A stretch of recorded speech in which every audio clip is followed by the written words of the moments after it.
बेटा मैं गलत समय पे तो नहीं आ गया?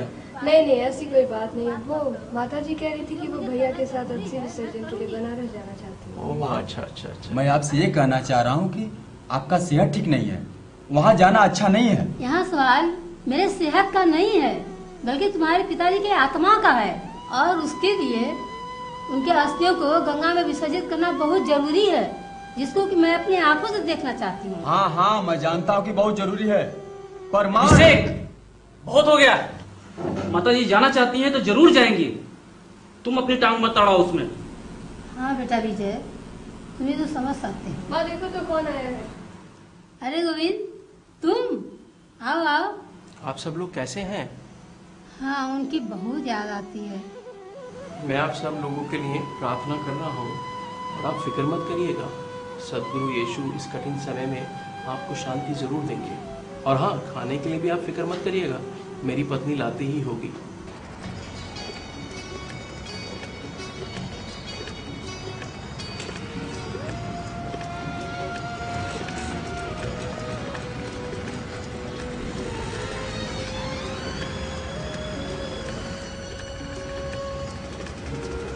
विजय भैया, हाँ, क्या तुमने जो फैसला किया है वो सही है?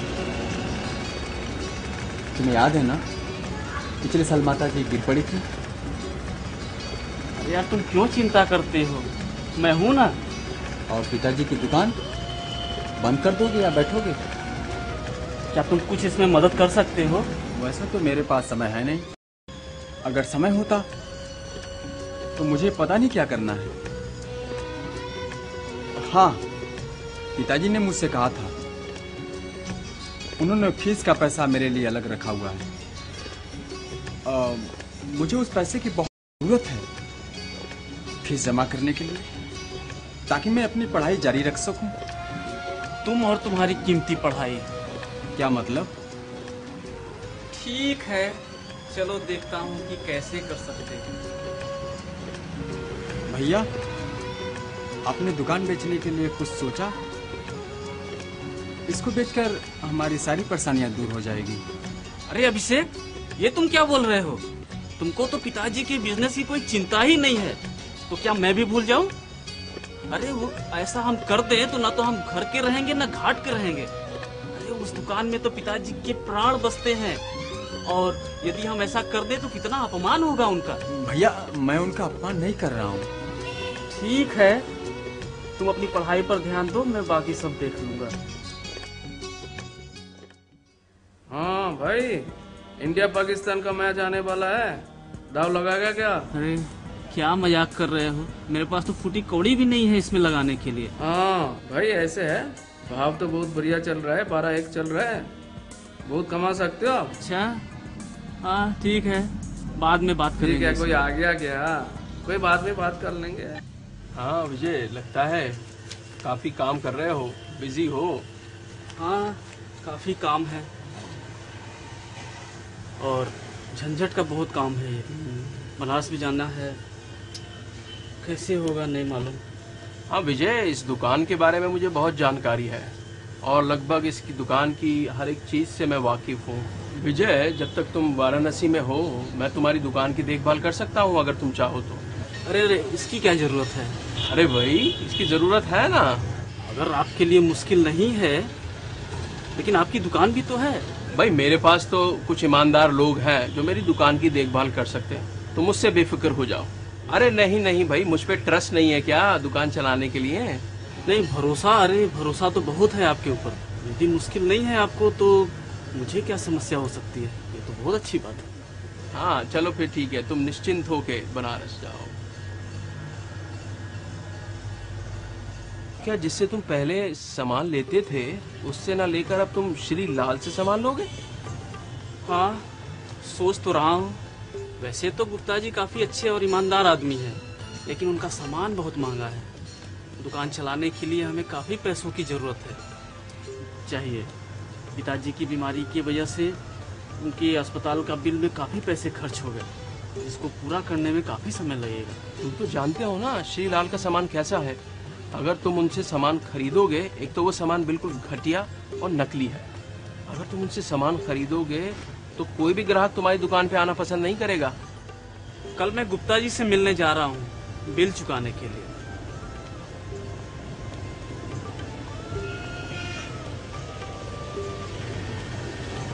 ये क्या है?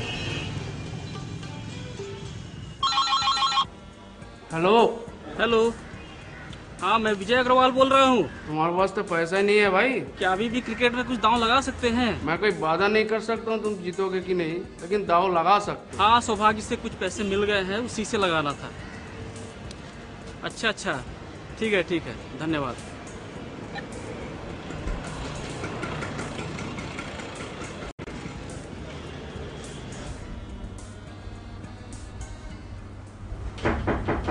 कम इन। अब आप जा सकते हो। गुप्ता जी प्रणाम। प्रणाम। समय देने के लिए बहुत बहुत धन्यवाद। आओ विजय, बैठो भाई बैठो। विजय, आपके पिताजी के बारे में सुनकर बहुत अफसोस हुआ, और माफ़ करना मैं उनके अंतिम संस्कार में आ नहीं पाया, क्योंकि बिजनेस के सिलसिले में आना जाना लगा रहता है और मैं आउट ऑफ स्टेशन था। कोई बात नहीं। हाँ, हमारे लिए तो ये बहुत ही सदमे की बात रही है। ऐसा लगा कि जैसे हमारे पाँव के तले जमीन ही खिसक गई। ज़रूर होगा। आप विजय मुझे ज़रूर बताइए अगर मेरे लायक कोई सेवा हो। जब से पिताजी की मृत्यु हुई है तब से हमारी दुकान बंद पड़ी है।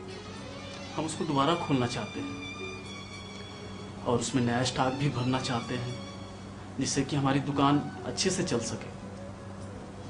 और जब से पिताजी की मृत्यु हुई तब से हमारी आर्थिक दशा बहुत खराब हो गई है। हाँ विजय, मैं समझ सकता हूँ।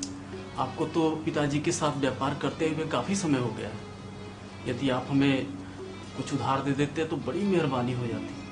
हम इसको बहुत जल्दी ही वापस कर देंगे। विजय, माफ़ करना, मैं अब और उधार नहीं दे सकता। और उधार? मैं कुछ समझा नहीं। तुम्हारे पिताजी ने पहले ही बहुत उधार ले रखा था, और मैं अब और उधार बिल्कुल नहीं देना चाहता। अरे गुप्ता जी, आखिर आप कहना क्या चाह रहे हैं? मैंने समझा आपको सब मालूम होगा।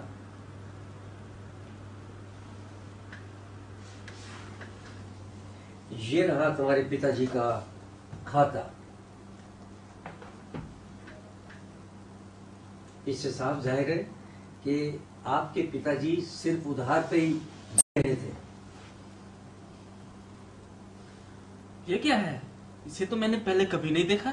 मुझे लगता है शायद आपके पिताजी आपको ये बताना नहीं चाहते होंगे। मुझे याद आया, उन्होंने एक बार मुझसे कहा था कि परिवार की ज़रूरतों को पूरा करना इतना आसान काम नहीं है, बल्कि एक चुनौती है। मुझे तो सब गड़बड़ लगता है। अगर कुछ ऐसा होता तो पिताजी मुझे जरूर बताते। देखो विजय, मैं कोई इतना शब्दिल आदमी नहीं हूँ, और ये भी कि मिलकर हम बैठकर इस चीज का कोई ना कोई रास्ता निकाल सकते हैं, जिससे कि तुम्हारा ये कर्जा पूरा हो सके। कर्जा वापस? मुझे नहीं कोई कर्जा वर्जा वापस करना है। क्या सबूत है आपके पास कि ये सही है? अरे मैं तो आपके पिताजी के दस्तखत दिखा सकता हूँ, और यही है वो कुर्सी जहाँ पर बैठ करके उन्होंने मुझसे कर्जे की भीख मांगी थी। तुम्हारा मतलब तुमने मेरे पिताजी को इस कुर्सी पे बिठाकर उनका शोषण किया और उनके बच्चों को कर्ज के चक्कर में फंसाकर अच्छा नहीं किया। अब इसमें से निकलने में तो सालों साल लग जाएंगे। अब कैसे चलेगा मेरा बिजनेस? कहाँ से सामान आएगा? विजय, आमतौर पर लोग नेकी का बदला बुराई से नहीं देते। अगर यही नेकी है तो रख लो अपने पास। मेरे दफ्तर से निकल जाओ, बाहर निकल जाओ। मैं यहाँ आया ही क्यों? स्टोर के लिए किसी और से सामान खरीदने के लिए मेरी शुभकामनाएं तुम्हारे साथ हैं। और हाँ, अगर तुमने कर्जा नहीं चुकाया तो हमारी अगली मुलाकात जरूर कोर्ट में होगी।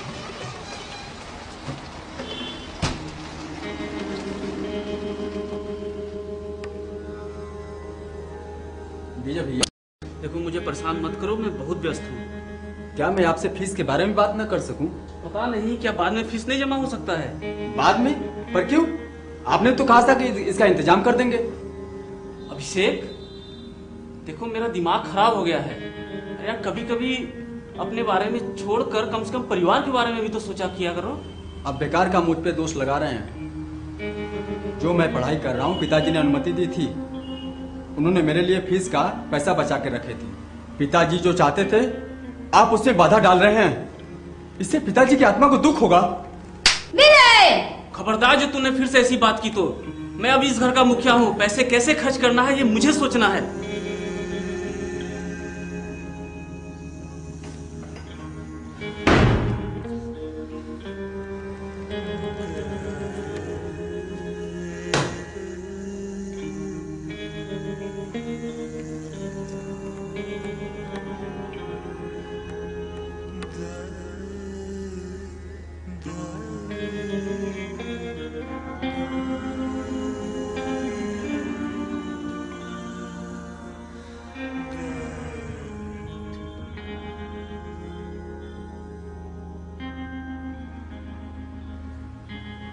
हाँ, हेलो श्रीलाल जी,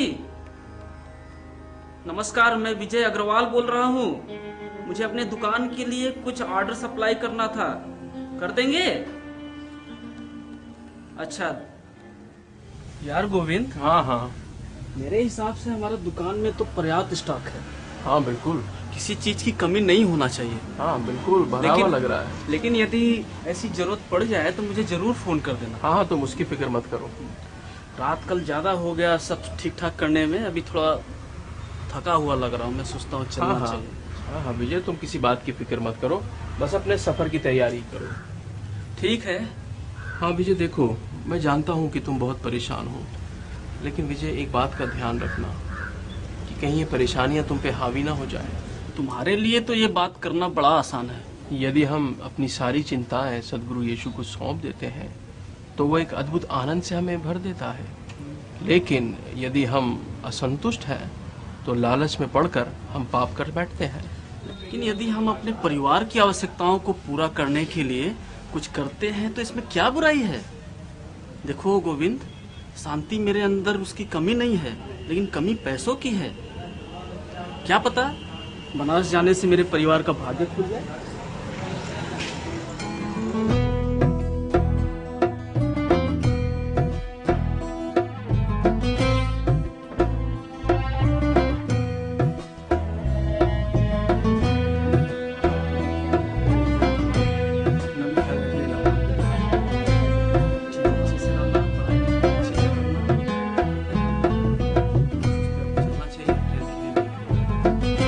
अपना ख्याल रखिएगा।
माताजी, क्या आप तैयार हैं चलने के लिए?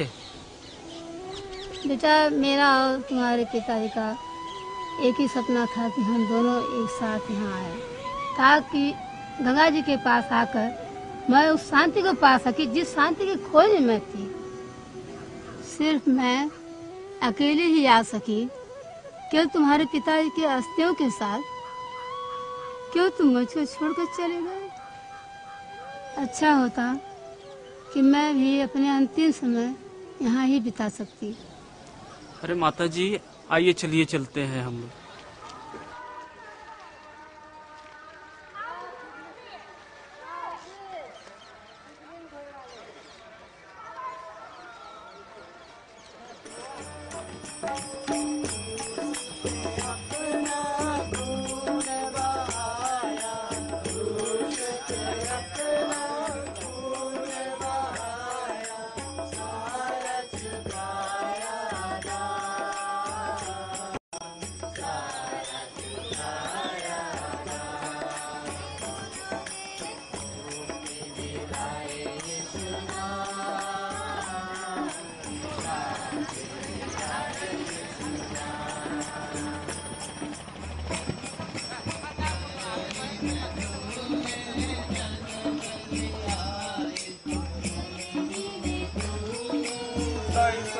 भूतानंद नित्यतप्रात राज्यां राजा भूतानं प्रभु अमर्ताया लीलाकरा। ओम ईश्वराय नमः स्वाहा। जाते जाइए।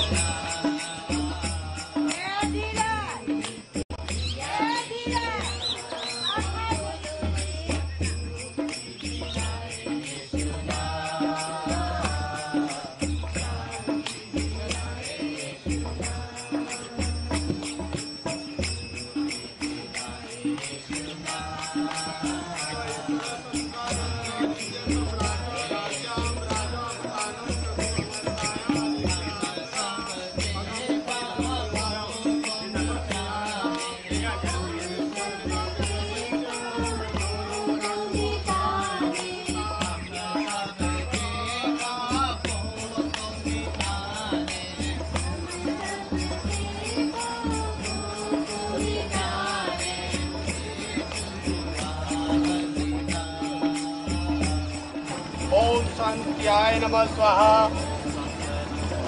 ओम शिष्टाय नमः स्वाहा। ओम आत्माय नमः स्वाहा।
क्या हो गया माँ? पति का डेथ हो गया, मैं जीना नहीं चाहती हूँ। अरे पिताजी को खो दिया। अभी निराश नहीं होते। अभी मैं इनको नहीं खोना चाहता था। घबराइए नहीं भाई साहब, ऐसा कुछ नहीं होने वाला है, चिंता मत करिए। मैं बहुत धन्यवाद देता हूँ आपको। मैं सच में आपका आभारी हूँ जो आप मदद कर रहे हैं। ये तो कुछ भी नहीं है। पहले आइए आरती बेटा, सब ले चलो, हम पहले चाय पीने चलें।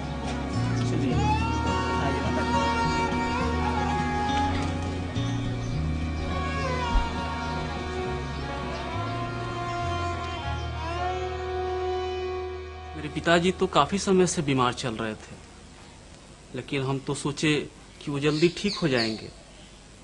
उनकी मृत्यु के बाद अभी तक हम लोग संभल नहीं पाए हैं। मैं आपके दर्द को समझ सकती हूँ, क्योंकि मुझे याद है जब मेरी माता की मृत्यु हुई थी तो हम लोग भी बहुत निराश हो गए थे। हाँ, पर ये सारी बातें वहाँ पर बिल्कुल बेमायने हो जाती है जब हम किसी ऐसी शक्ति पर विश्वास करते हैं जिसने मृत्यु तक को पराजित कर दिया हो। यही तो आप लोग गा रहे थे। जी हाँ, वे शक्ति सद्गुरु यीशु ही तो है। और जब से उन्हें हमने अपना प्रभु मानकर उनका अनुसरण किया है, तभी से तो हमने जाना कि सच्ची शांति क्या है। पर तुम्हें शांति कैसे ही सुन दी? जब हमने केवल प्रभु यीशु को ही अपना गुरु माना और सच्ची रीति से उसका अनुसरण किया, तभी हमने जाना कि पाप क्षमा होने का वास्तविक अर्थ क्या है। और जो शांति हमें मिली है वह इस जीवन तक ही सीमित नहीं है, परंतु वह मृत्यु के बाद तक की है। आपकी बातें तो मेरे दोस्त से काफी मिलती जुलती हैं। वो भी अक्सर यीशु के शक्ति व उसके शांति की बातें किया करता है। भाई साहब, यीशु जी ने तो मेरी काया ही पलट दी। यीशु जी के ग्रहण करने से पहले मेरे मन में भी बहुत चिंता रहती थी अपनी फैक्ट्री के विषय में। मेरी भी इस शहर के बाहर एक छोटी सी फैक्ट्री है और मैं समझ सकता हूँ कि ये कितना तनाव भरा काम होता है। मैं समझ सकता हूँ, क्योंकि मैं खुद एक व्यापारी हूँ। भाई साहब, आप तो खुद व्यापारी हैं, लेकिन जब किसी के मन में पैसा कमाने की धुन सवार हो जाती है तो कुछ दिखाई नहीं देता है। मैंने भी यीशु के बारे में जाना और सीखा कि कैसे लोगों से व्यवहार किया जाए और ईमानदारी से पैसा कमाया जाए। पर जीने के लिए तो पैसा कमाना जरूरी है। भाई साहब, वो तो सच बात है कि जीवन में 4 पुरुषार्थ होते हैं, मोक्ष ही इसका मूल है। इसी में हमें सच्ची शांति प्राप्त होती है और हमें इसी पर ज्यादा ध्यान करना चाहिए। ठीक है माँ, अब हमें वापस कमरे में चलना चाहिए। बेटा विजय, यहाँ पर हमको बहुत अच्छा लग रहा है। यहाँ पर हम कुछ और जानना चाहते हैं। क्यों भाई, आप लोग दोबारा मिल सकते हैं? हाँ हाँ, क्यों नहीं। आज हमारे यहाँ यहीं पर सत्संग है, आप लोग जरूर आइएगा। हाँ, जरूर आएंगे। भाई साहब, जहाँ आप रह रहे हैं, क्या मैं वहाँ आप लोगों को छोड़ सकता हूँ? अरे आप क्यों परेशान होते हैं, हम तो पास ही के गेस्ट हाउस में रुके हुए हैं, हम लोग चले जाएंगे। बहुत बहुत धन्यवाद।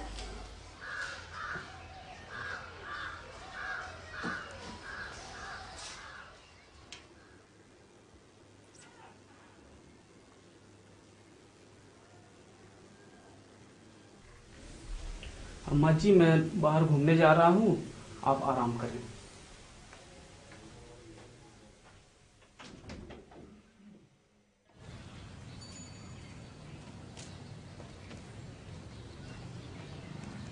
अरे भैया, कल के मैच का क्या हुआ?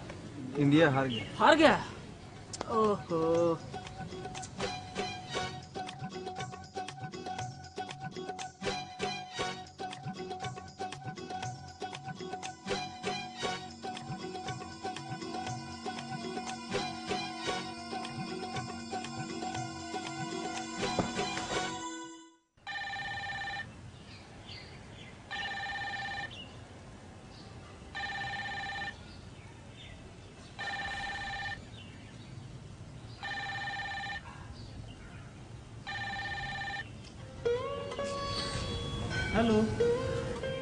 हेलो विजय, अरे इंडिया तो हार गया भाई, पैसे लेकर कब आ रहे हो? अरे यार, मुझे इस पैसे की बहुत सख्त जरूरत है। अरे भाई, मैंने पहले कोई वादा नहीं किया था, पैसा लेकर फटाफट आ जाओ। अरे भाई, ये पैसा मेरा नहीं है, ये मेरे भाई के फीस का पैसा है, मैं उसको क्या जवाब दूंगा? अरे अपन का प्रॉब्लम है, तेरा प्रॉब्लम है, सबका प्रॉब्लम है, तो पैसा लेकर आ जा फटाफट।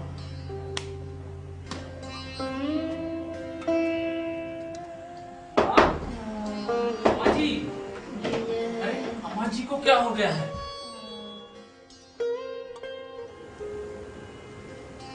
क्या करूं बेटा विजय, कमरे में मैं इतना अंधेरा कि मैं पानी लेने के लिए गई बेटा, गिर गई।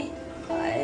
अम्मा जी, मुझे माफ कर दीजिए, इसमें सब मेरी गलती है। अगर मैं बाहर जाता नहीं तो आप यहाँ पे गिरती नहीं। इसमें विजय तुम्हारी कोई गलती नहीं बेटा, तुम तो घर की फिक्र हमेशा करते रहते हो। बहुत खुशी की बात है कि तुम चिंता करते हो। ठीक है माँ, आप आराम करें।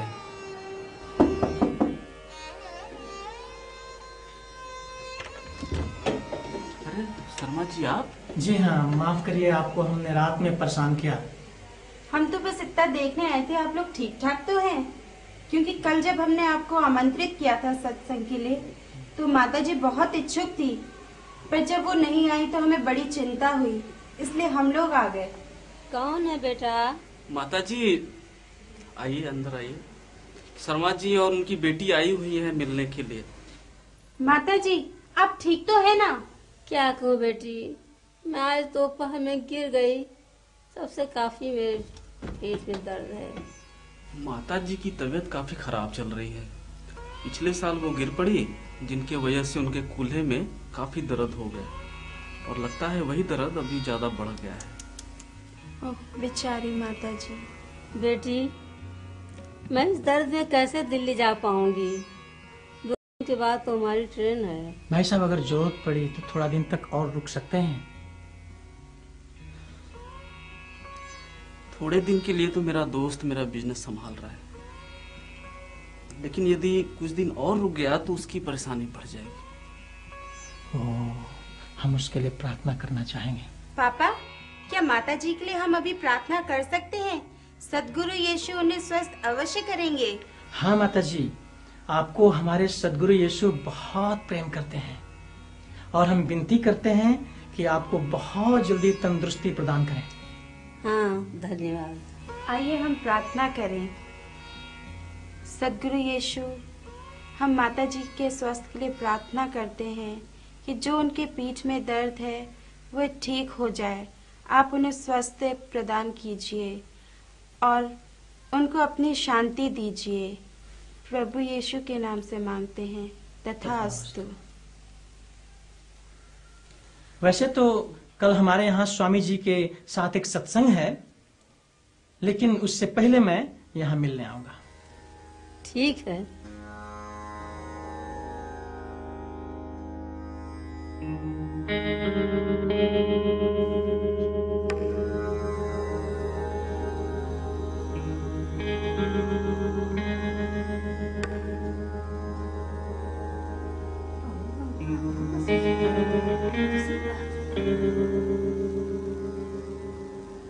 विजय, विजय, विजय, विजय। अरे माँ, क्या हो गया है? मैं अब ठीक महसूस कर रही हूँ। क्या? मुझे समझ में नहीं आ रहा है, मैं कैसे बताऊँ। मेरे टांग में, मेरे कमर में काफी जो दर्द था बिल्कुल आराम है। उन्होंने जो कल प्रार्थना मेरे लिए की थी, मैं उसे बिल्कुल स्वस्थ हूँ। शक्ति वो देगा, शांति वो देगा, शक्ति वो देगा, शांति वो देगा, शक्ति वो देगा, शांति वो देगा, शक्ति वो देगा, शांति वो देगा। पावन पावन सुंदर मेरा यीशु का नाम, पावन पावन सुंदर मेरा यीशु का नाम। नाम लियो रे, नाम लियो रे, यीशु का मंगलकारी नाम लियो रे, नाम लियो रे, नाम लियो रे, यीशु का मंगलकारी नाम लियो रे। तो अभी हमने गाया कि वो शांति देगा, वो शक्ति देगा, वो भक्ति देगा और वो मुक्ति देगा। और मुक्ति हमें प्राप्त होती है सिर्फ सद्गुरु यीशु के महायज्ञ के द्वारा। तो सद्गुरु यीशु की दर्दनाक मृत्यु के बारे में हम सब लोग जानते हैं कि कैसे लोगों ने उसको क्रूस पर चढ़ाया और निर्दयता से उसके हाथ पांव में कीले टोकी।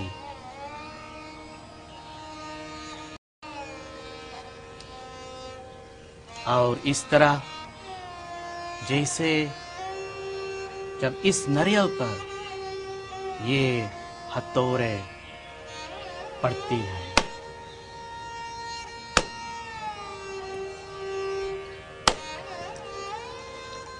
और इस जैसे ये पानी यहाँ निकलता है, इसी तरह सद्गुरु यीशु के शरीर से खून बहने लगा और सद्गुरु यीशु के शरीर पूरी तरह से टूट गया।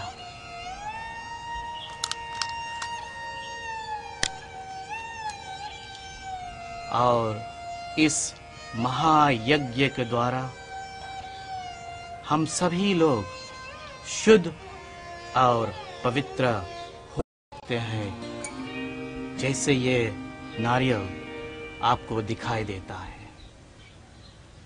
हमारे घर में एक मित्र आए हैं, हम चाहते हैं कि आप उनसे मिल लें। टाइम देंगे, ठीक है? आप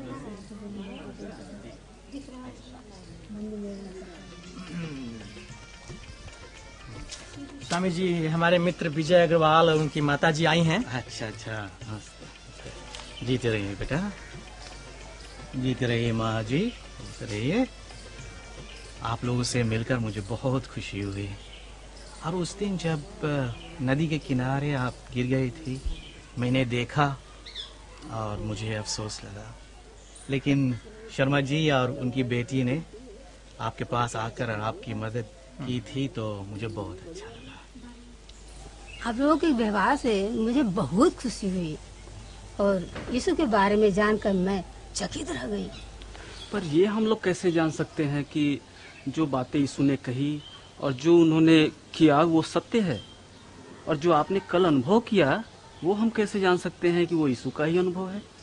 यीशु ही एक ऐसा गुरु है जो हमें मृत्यु के अंधकार से छुड़ाकर मुक्ति दिला सकता है, और उसने अपने बलिदान देकर यह संभव कर दिया है कि हम परमात्मा से घनिष्ठता रख सकते हैं। यीशु के रास्ते पर चलने के लिए क्या ईसाई बनना जरूरी है?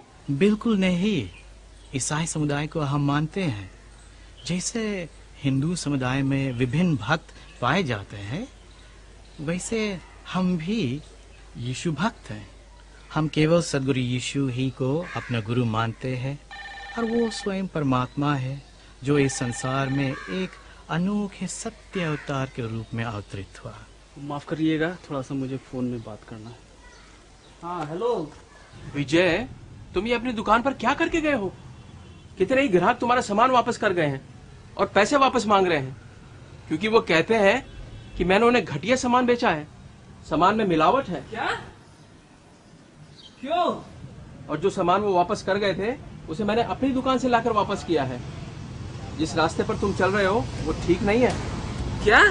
ये सब बेकार की बात है। जो सामान वो वापस करके गए थे उसे मैंने अपनी दुकान से लाकर वापस किया है। जिस रास्ते पर तुम चल रहे हो वो ठीक नहीं है।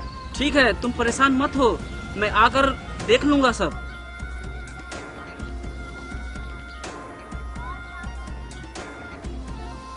हाँ हेलो हेलो हेलो। हाँ गुप्ता जी, मैं बोल रहा हूँ विजय। तुमने मुझे फोन करने की हिम्मत कैसे की? अरे गुप्ता जी, मैंने जो गलती किया है उसके लिए मुझे माफ कर दीजिए। इस समय मैं बनारस में हूँ और बहुत जरूरत में हूँ। इस समय मेरा दुकान खाली है, थोड़ा कुछ उधार मिल जाएगा जिससे कि मैं दुकान में अपना सामान भर लूँ। हाँ hello hello Gupta ji, Gupta ji hello.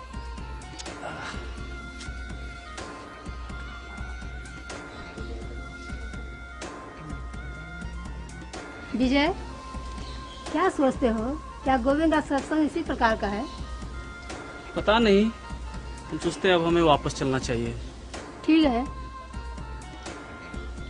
आप लोगों का भी बहुत बहुत धन्यवाद। आप लोग हमारे घर आए, हमें बड़ी खुशी हुई। विजय जी, क्या आपके जाने के पहले हम आपके व्यापार के लिए प्रार्थना कर सकते हैं? मैं सोचता हूँ कि हम लोग को वापस कमरे में जाना चाहिए, क्योंकि माता जी को आराम करना है। विजय, इतने जल्दी भी क्या है? शर्मा जी, आज जरूर प्रार्थना करें। ठीक है, आइए अपने स्थान पर हम बैठ जाएं ताकि हम प्रार्थना कर सकें। आइए अपने हाथ को जोड़ें और अपनी आंखों को बंद करें। हमारे सदगुरु यीशु जी, आपका आशीर्वाद और आपका मार्गदर्शन इस परिवार को मिले, ताकि ये अपनी कठिन परिस्थितियों से बाहर निकल सकें। विशेष रूप से हमारे विजय जी को अपनी तीव्र बुद्धि से भर दीजिए, ताकि ये अपने परिवार और अपने व्यापार को ठीक रीति से चला सकें। प्रभु यीशु के नाम से मांगते हैं, तथास्तु।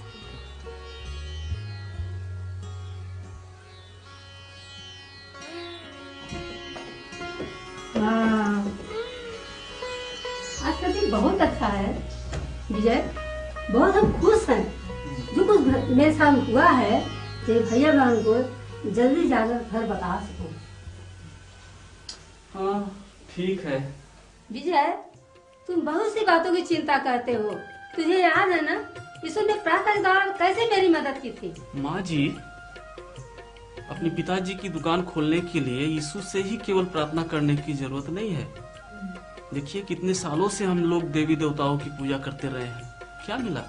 कोई फायदा नहीं।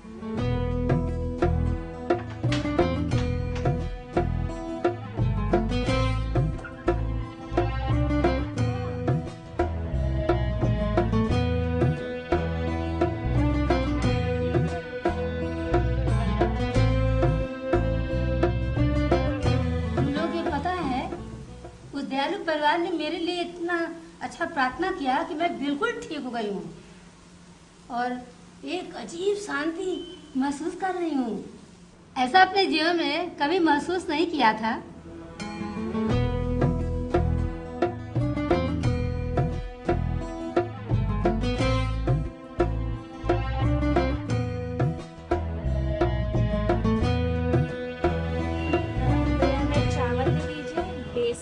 बासमती चाहिए, चावल कौन सा चाहिए? अरे गोविंद, सब ठीक ठाक है ना? अरे हाँ विजय, मुझे तुमसे कुछ जरूरी बात करनी है। ठीक है। हाँ ठीक है, मैं अभी निकालता हूँ। शक्ति भोग चलेगा बेसन?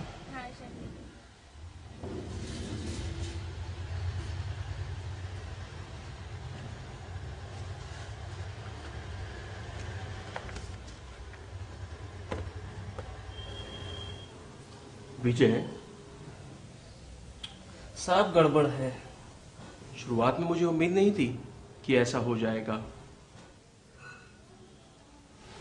विजय, इसके अलावा मेरे पास कोई और ऑप्शन रहा नहीं कि जो ग्राहक तुम्हारे सामान वापस लाए थे उसे मैं अपनी दुकान से वापस करूं, ताकि तुम्हारी गुडविल बनी रहे। और मुझे इस बात से बहुत हैरानी हुई कि मुझे इस स्थिति का सामना करना पड़ा। देखो गोविंद, किसी भी कीमत में तुम्हारे पैसे वापस कर दूंगा। बात पैसे की नहीं है विजय, मुझे तो चिंता केवल इस बात की है कि आखिर तुम कर क्या रहे हो। श्री लाल से तुम सामान लोगे तो ग्राहक तो तुम्हारे वापस जाएंगे ही। व्यापार का ये अच्छा तरीका नहीं है। देखो, परेशानियों से बचने के लिए कुछ तो करना है। ठीक है ना? उधर गुप्ता जी भी हमारा फोन नहीं उठा रहे हैं, उनका कर्ज बहुत ज्यादा हमारे ऊपर हो गया है। अरे कोई है क्या? हाँ, ये सुरेश, मैं इससे जाके बात करता हूँ। अरे सुरेश, क्या हाल है? ठीक तो हो? हाँ ठीक है, लेकिन अभी भी बेटी बीमार है और सुधार है। कहीं काम मिला? लगता था, लेकिन अभी मिला नहीं है। माफ कीजिएगा, मैं आपका कर्ज नहीं चुका पाया हूँ।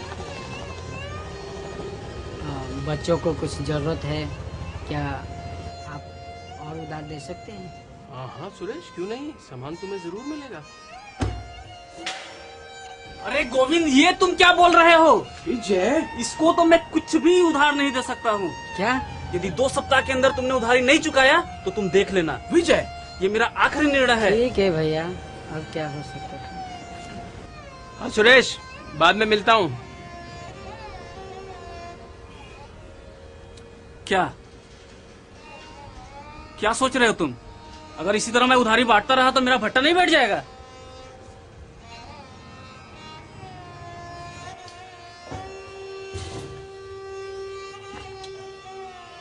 विजय, तुम जानते हो ना तुम क्या कर रहे हो? क्या मतलब? तुमने सुरेश के साथ सही व्यवहार नहीं किया। इतने सालों से वो तुम्हारा ग्राहक है और फिलहाल उसके पास कोई काम भी नहीं है।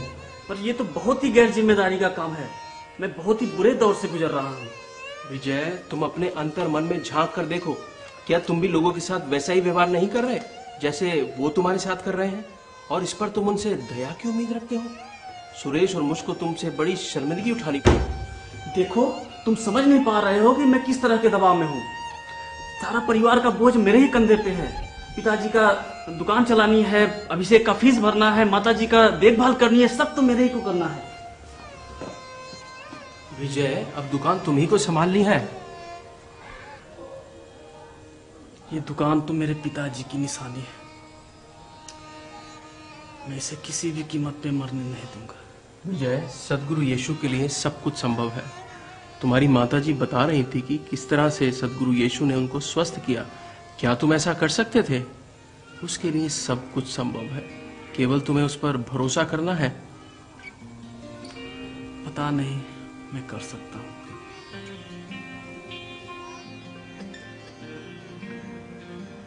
बेटा विजय, खाना नहीं खाओगे क्या? नहीं माँ, भूख नहीं है। कल गोविंद के घर में यीशु सत्संग है, मैं और तुम्हारी बहन जा रही हूँ, तुम भी चलो। नहीं माँ, इच्छा नहीं है।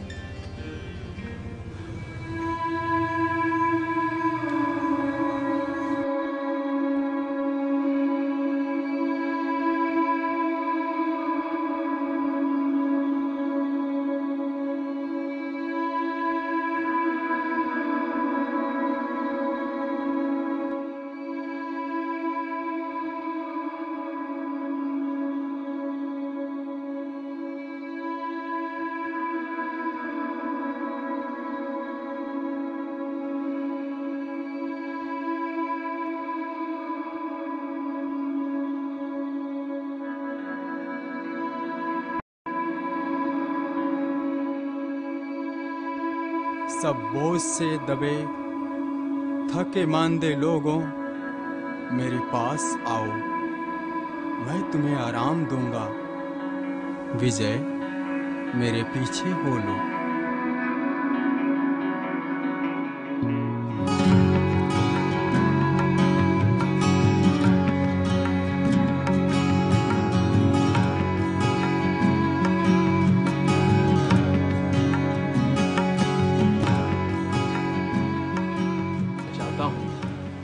सत्संग में आना, यीशु ग्रंथ को पढ़ना बहुत ज़रूरी है, लेकिन उससे भी ज़रूरी ये है कि जब आप अपने पड़ोस में जाते हैं, मित्रों से मिलते हैं, तो उनके साथ आपका व्यवहार बहुत प्रेमपूर्ण होना चाहिए। उनके दुखों को, उनकी तकलीफ़ों को आप बांटिए। वहीं पर हम सद्गुरु यीशु की गवाही दे सकते हैं और गवाही बन सकते हैं। तो भक्तों, यहीं पर हम इस सत्संग का समापन करते हैं। बोलो सनातन परमेश्वर की, बोलो पवित्र आत्मा की, बोलो सद्गुरु यीशु महाराज की। शांति शांति शांति।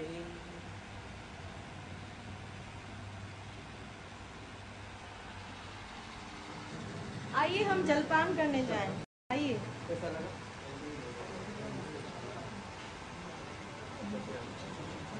आप लोग भी आइए। अरे विजय, तुम? थोड़ा गोविंद जी से बात करनी थी, इसलिए मैं।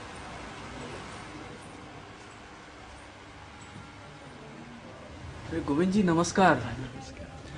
अरे मैं आपको एक बात बताना चाहता हूँ। कल रात में मैंने यीशु को सपने में देखा और प्रेम से मैं काफी प्रभावित हुआ, लेकिन मुझे अपने आप पे काफी शर्म आई।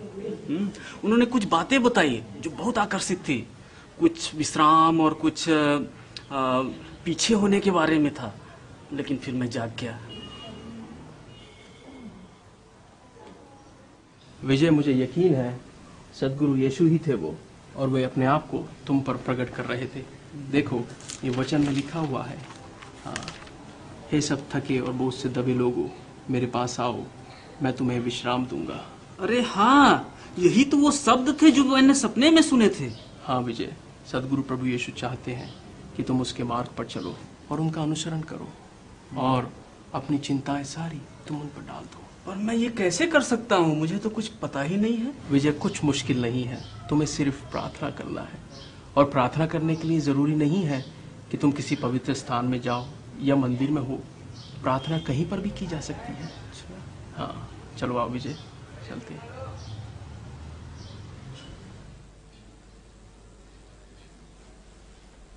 विजय, सद्गुरु यीशु को अपना गुरु बनाने के लिए तुम प्रार्थना कर सकते हो और वे अपार आनंद से तुम्हें भर देगा। ठीक है, परंतु कैसे? हाँ, उसमें मैं तुम्हारी मदद कर सकता हूँ। इस प्रार्थना में तुम्हें केवल ये स्वीकार करना है अपने पापों को, और तुम्हें इस बात को भी स्वीकार करना है सद्गुरु यीशु ही अब तुम्हारा गुरु है और वही तुम्हारी मदद कर सकता है। तो आओ हम प्रार्थना करते हैं। सद्गुरु प्रभु यीशु जी, सद्गुरु प्रभु यीशु जी, मैं अपने पापों को मानता हूँ। मैं अपने पापों को मानता हूँ। मेरी मदद करें। मेरी मदद करें और मुझे शांति से और मुझे शांति से भर दें। और प्रभु, मुझे अपने पापों को क्षमा कर दीजिए प्रभु, तथा मुझे एक भक्त के रूप में आप स्वीकार करें। होने दें कि आपका अपार शांति मेरे जीवन में, मेरे परिवार में आ सके। तथास्तु। विजय, मुझे बहुत खुशी हुई, और अब तुम अपने अंदर एक आनंद और एक परिवर्तन को महसूस करोगे। लेकिन हाँ विजय, अब तुम्हें बुराई से दूर रहना होगा। हाँ, तुम ठीक कहते हो।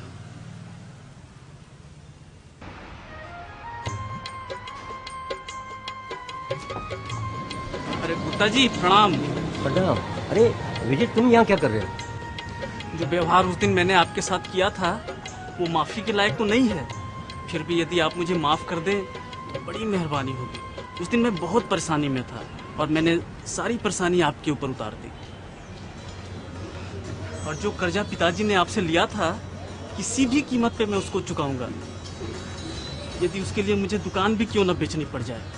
हाँ, दुकान, ये दुकान तुम्हारे खानदान के पास पुश्तों से चली आ रही है। जल्दबाजी में कोई भूल मत कर बैठना। कुछ देर पहले मैं तुम्हारे परिवार के बारे में ही सोच रहा था। ठीक है, आप कल मेरे दफ्तर आइए, मिल बैठकर कुछ बातचीत कर लेते हैं। उम्मीद है कि इससे कोई रास्ता निकल आए जिससे आप अपना कर्जा भी चुकता कर दें और हमारे यहाँ से सामान भी ले सकें। बहुत धन्यवाद। चलो कल मिलते हैं।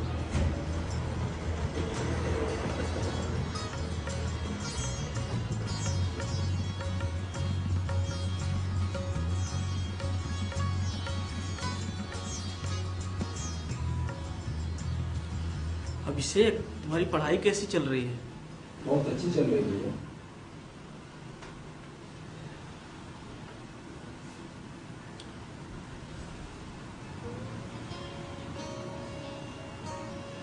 तुम्हारा जो फीस का पैसा था वो तो खत्म हो गया।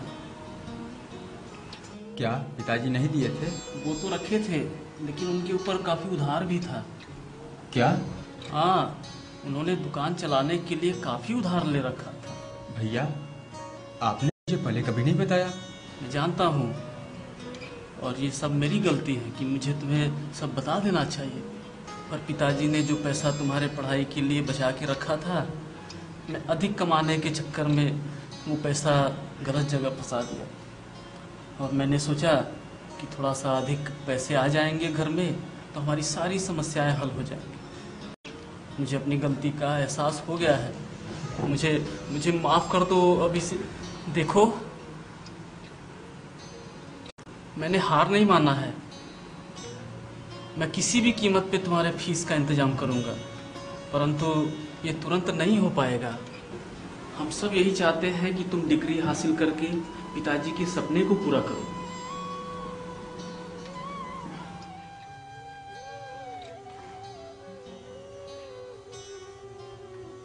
क्या हाल है विजय? अरे गोविंद, सब बढ़िया चल रहा है। रास्ता तो अभी काफी लंबा तय करना है। चलो, कम से कम सफर तो शुरू हुआ, मंजिल भी मिल जाएगी। बैठो। अरे मेरे साथ जो हो रहा है उस पर तो मैं विश्वास ही नहीं कर पा रहा हूँ। अब तो दुकान भी अगर चली जाती है तो भी उसकी कोई चिंता नहीं। अरे हाँ, कल गुप्ता जी से मेरी बात हुई। उन्होंने बोला कि कर्ज वापस करने के लिए कोई ना कोई आसान रास्ता जरूर निकाल लेंगे। वो तो अब सामान देने के लिए भी तैयार हो गए। लगता है सदगुरु यीशु बिजनेस में तुम्हारी मदद कर रहे हैं। अरे उनका मदद केवल बिजनेस में ही नहीं, वरन परिवार में, हमारे मित्रों में, हर क्षेत्र में वो मेरी मदद कर रहे हैं। मेरा तो पूरा जीवन ही धीरे धीरे बदल रहा है। अरे कोई है क्या? लगता है ग्राहक आया है।